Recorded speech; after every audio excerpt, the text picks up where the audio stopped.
Just real briefly, before I give you a chance to react, they followed it up with 30-second Darby Allin video with tacks in his back, climbing up on top of a 100-foot tall bridge and jumping off of it into the water. I just want to go on record as saying every time I see Darby Allin, I like him less and less. At first, I saw a fucking unique kind of baby face with a different style. And even though he's painfully small, if he was the only small guy around and you put attention on him and he can fight and overcome, blah, blah, blah. The more I see him do this thumbtack shit and this skateboard shit and jumping off of shit, I think he's a goddamn complete fucking idiot. What in the world would possess you if Tony Khan was say, I'm going to put you in a pay-per-view main event and I'm going to pay you $10 or $25 or $50,000, but you got to fucking splash the goddamn guy off the top of the bridge, that may be one thing. But to just go up and jump off the top of a fucking bridge for a 30-second VTR on television, you, my friend, are a goddamn idiot.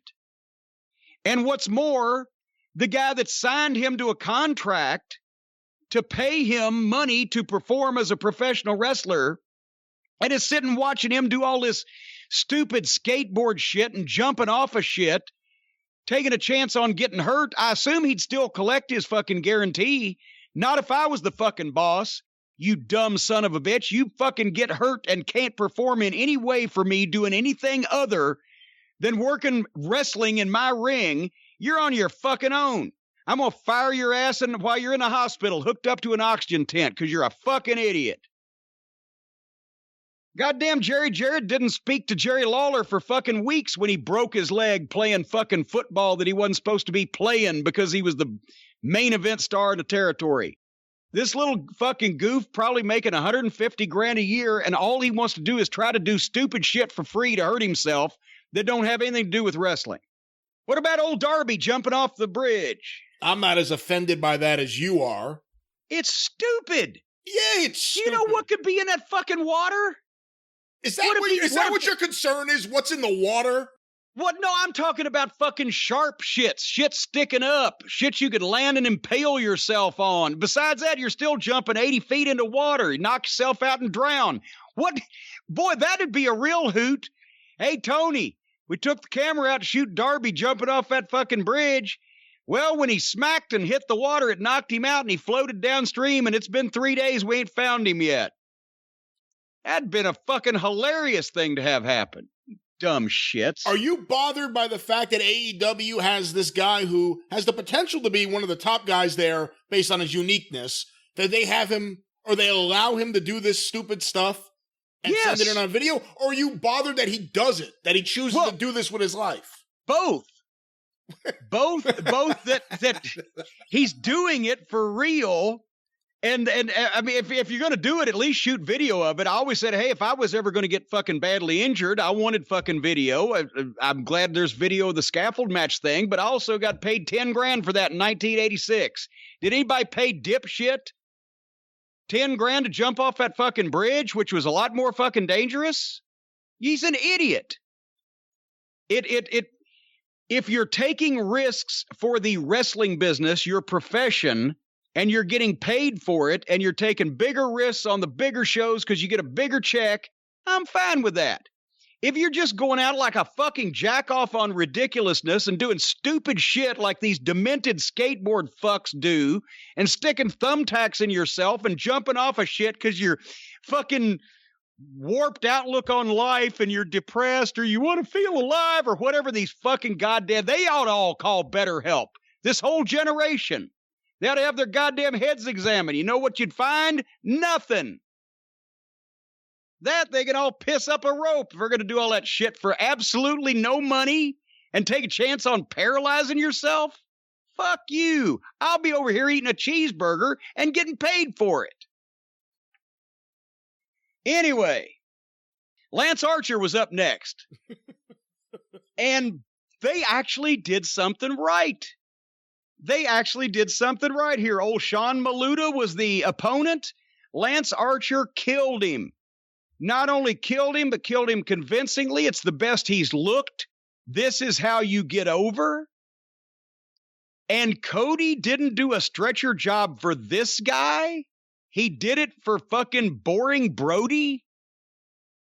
If he was going to do one, and what they did could have gotten Lance Archer over. And they couldn't do it for Lance Archer. They got to do it for the black hole of charisma. And then Jake and Lance cut the promo in the ring, and it's there's another of these fucking goofy casino battle royals coming up, but at least they're putting the focus on Lance, and he's going to beat 20 other guys. I wish they would ask Jake to maybe dress like a fucking star and not like a guy who just walked away from a state home. But anyway, this was okay when the music interrupted. Here comes Taz with Ricky Starks and Brian Cage.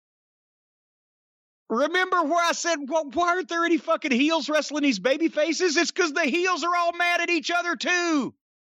Now the heels came out and confronted the heels. This is the worst booking. This makes Shit Stain look like fucking Eddie Graham or Leo Garibaldi, for fuck's sake. Toots Mondt, even. The heels are mad at the heels. The baby faces are mad at the baby faces. The promo went to shit. And everybody was just talking over each other without saying anything. And then here comes Darby Allin with music and skateboard. Darby Allin is so pissed off at Ricky Starks for all the things he's done to him and said about him and making mockery of him, dressing up like him, that instead of just coming out of the fucking locker room and tackling him, he rides his little skateboard all the way down to ringside and then jumps in and tackles Ricky Starks and beats the bejesus out of him and fights him all the way back down the fucking entranceway while Starks' friends stand there and watch and make no move. Do nothing. And when they fight off, then Lance and fucking Brian Cage jaw-jack with each other and nothing happens. And then it's over. What the fuck is going on here? I don't know. And also, Jake seemed to have a problem letting Taz get a word in. Yeah, that's what I'm saying. They all talked over the top of each other and nobody said anything. Yeah. And their poor Taz is in the ring with fucking 5 guys that are 6'5".